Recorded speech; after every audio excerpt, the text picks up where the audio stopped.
ఆస్తి వివాదం కారణంగా తండ్రి మృతదేహానికి అంత్యక్రియలు జరగకుండా వారసులు అడ్డుకోవడం తీవ్ర ఉద్రిక్తతకు దారితీస్తుంది. మృతదేహం ఎదుటే పురుగుల మందు డబ్బాలు పట్టుకుని ఆత్మహత్యాయత్నానికి దిగడంతో గ్రామంలో ఉద్రిక్తత పరిస్థితులు నెలకొన్నాయి. సూర్యాపేట జిల్లా కోదాడ నియోజకవర్గం అనంతగిరి మండలం వాయుల సింగారం గ్రామానికి చెందిన బుడిగ భద్రయ్య మృతి చెందగా ఆయన అంత్యక్రియల సందర్భంగా కుటుంబ సభ్యుల మధ్య ఆస్తి వివాదం బహిర్గతమైంది.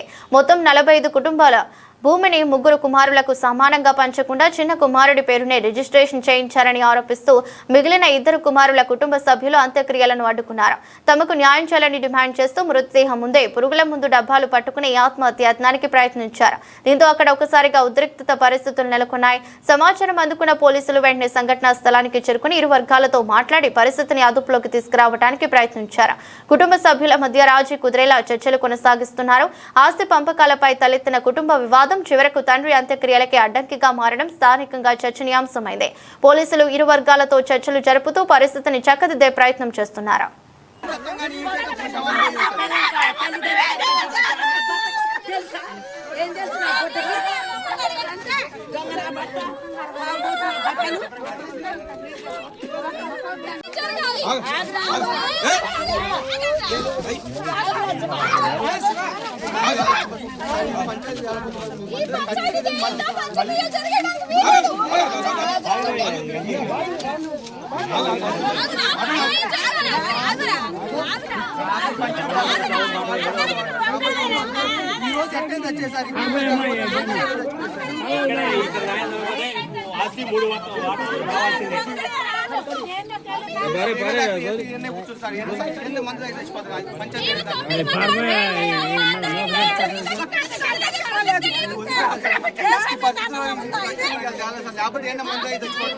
అందరం చచ్చిపోతారు. ఫ్యామిలీ మొత్తం అందరూ ఉన్న 10 మంది కూడా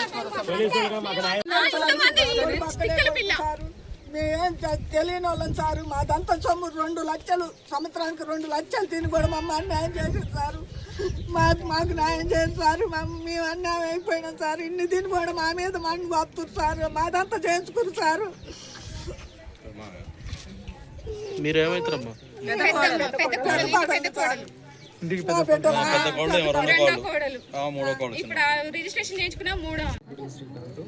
ఇప్పుడు చనిపోయిన భద్రయ్య గారు మా తాతగారు, నేను పెద్ద కుమారుని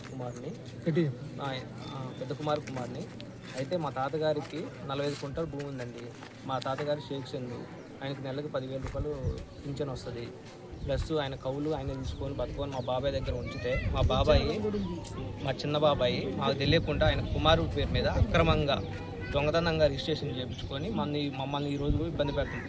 ఆ భూమిని నమ్ముకొని మా పిన్న వాళ్ళు మా బాబాయ్ చనిపోతే మా హ్యాండిక్యాప్డ్ ఒక అమ్మాయి ఉంది సార్.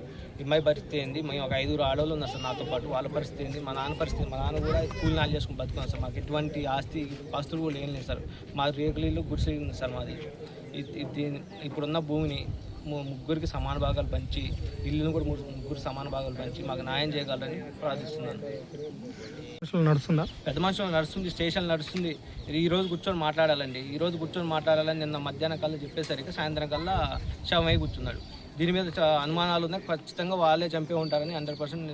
ఎవరిపై మీ అనుమానం? మా బాబాయ్ నర్సయ్య మీద, మా పిన్న నాగమణి, మా తమ్ముడు నవీన్ వాళ్ళ కుమారుడు, వాళ్ళ మీద మాకు అనుమానం. గతంలో గొడవలైనాయి. కూర్చోబెట్టి మాట్లాడినాం. అప్పుడు కూడా సెటిల్మెంట్కి రాలేదు. 10 రోజుల క్రితం. అది సరిగా శనివారం ఆయన చచ్చిపోయిన మా నాయన భద్రయ్య. మాకు 45 కుంటల ఆస్తి ఉంది. మా ఆస్తి మాకు దక్కకుండా మా తమ్ముడు దొంగసాటుగా రిజిస్ట్రేషన్ చేయించుకున్నాడు ఆయన కొడుకు పేరుతోటి. మాకు న్యాయం చేయాలి. మాకు ఆ భూమి మా ముగ్గురు అన్నదమ్ములు 3 వాటాలుగా పంచాలి. మీ నాన్నగారు ఎలా చనిపోయారండి? ఎలా చనిపోయారు మీ నాన్నగారు?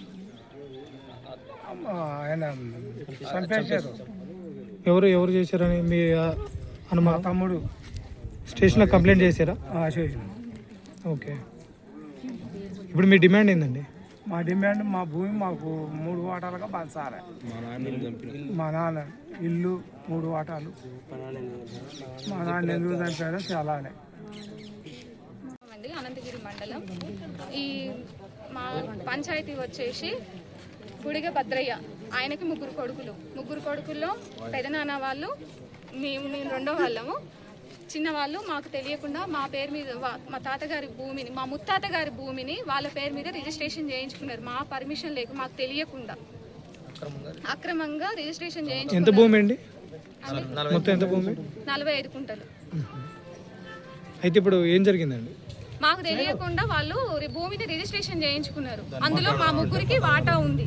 మేము నెల రోజుల నుంచి తిరుగుతున్నాము. మాకు కోర్టు ద్వారా కాకుండా పెద్ద మనుషుల ద్వారా సాల్వ్ చేసుకుందామని మేము ఎంత ప్రయత్నించినా మాకు వాళ్ళు అవకాశం ఇవ్వట్లేదు. పెద్ద మనుషుల్లోకి రావట్లేదు. పెద్ద మనుషులు కూడా మాకు న్యాయం చేయట్లేదు. అసలు మాకు ఈ ఊళ్ళో న్యాయమే జరగట్లేదు. మేము నెలల కొద్దిగా తిరుగుతున్నాం. మా నాన్నగారు చనిపోయి 9 సంవత్సరాలు అయ్యింది. 9 సంవత్సరాలలో ఈ తాతయ్య నాయనమ్మ అని వచ్చినా మమ్మల్ని ఇంటి గుమ్మని దొక్కనివ్వలేదు. మనవాళ్ళు మనవరాళ్ళని వాళ్ళు రానివ్వలేదు.